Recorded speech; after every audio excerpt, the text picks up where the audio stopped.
యాగంటి శ్రీ ఉమామహేశ్వర స్వామి గురించి short story. Yaganti క్షేత్రము ఆంధ్రప్రదేశ్‌లోని నంద్యాల జిల్లా బనగానపల్లి మండలంలో కొలువై ఉన్న ఒక ప్రసిద్ధ శైవ క్షేత్రం.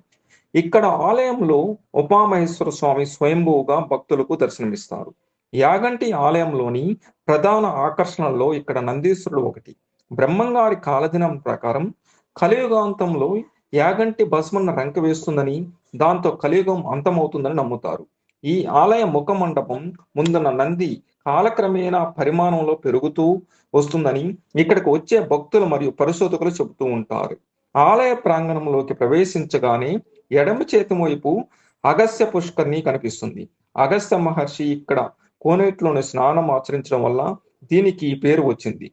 ఈ పుష్కరిణిలోకి నీరు కొండపై నుంచి ఒక సింహ ముఖం ఆకారం గుండా నిరంతరం ప్రవహిస్తూ ఉంటుంది. ఈ నీటి ఔషధ గుణాలు ఉన్నాయని, ఇందులో స్నానం చేయడం వల్ల పవిత్రమైనదని భక్తుల నమ్మకం.